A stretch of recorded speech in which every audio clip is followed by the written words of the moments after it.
Bonsoir, je suis Delphine Escudero, je suis directrice au sein du cabinet Webstone et j'interviens principalement dans le secteur financier.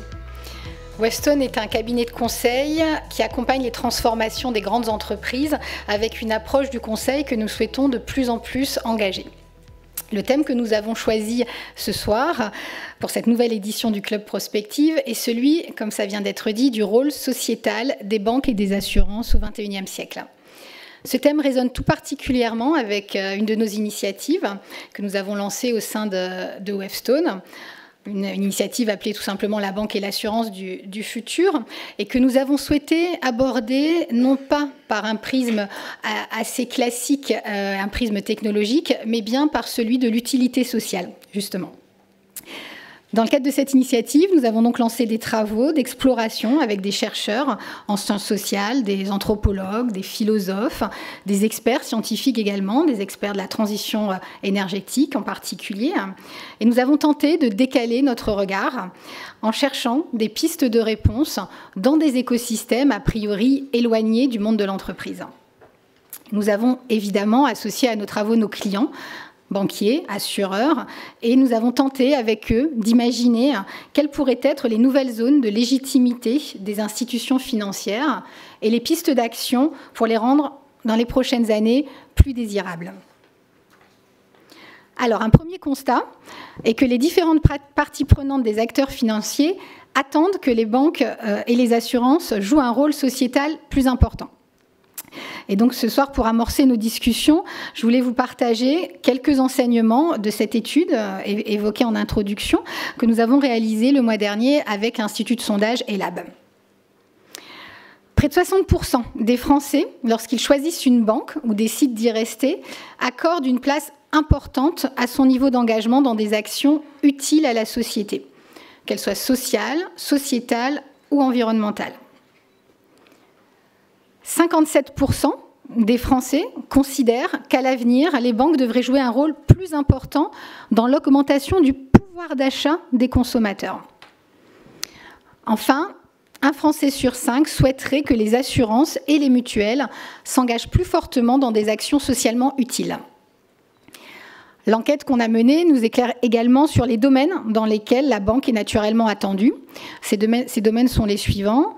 Assez naturellement, la protection des données personnelles, pour 61% des personnes interrogées, la lutte contre la fraude fiscale, 44%, le développement des territoires et le soutien de l'entrepreneuriat, 58%.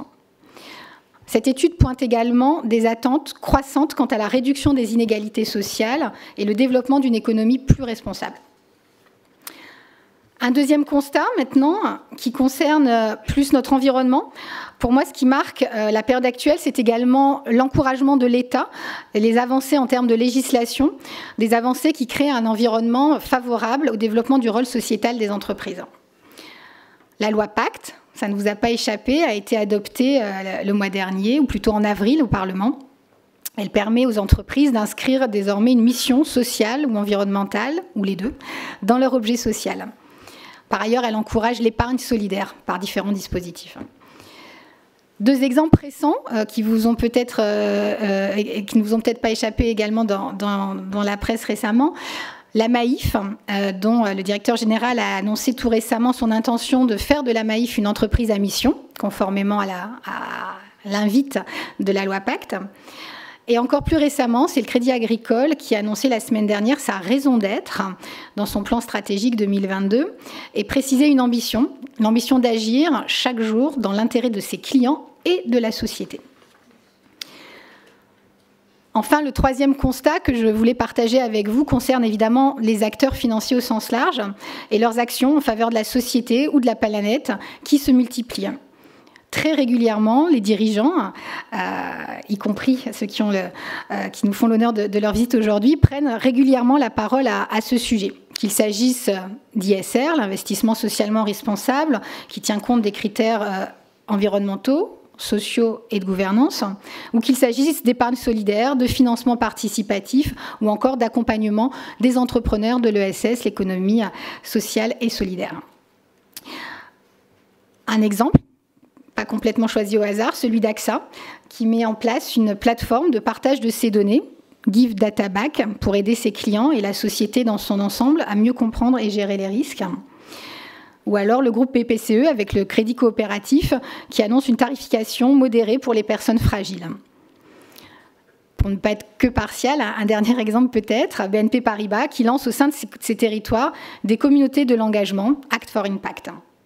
Je pourrais facilement, évidemment, allonger cette liste d'initiatives, mais je préfère vous citer une lettre que Larry Fink, le PDG de BlackRock, première gestionnaire d'actifs mondial, a écrit l'année dernière, en janvier 2018, au patron des entreprises dont BlackRock est actionnaire. Vous la retrouvez ici.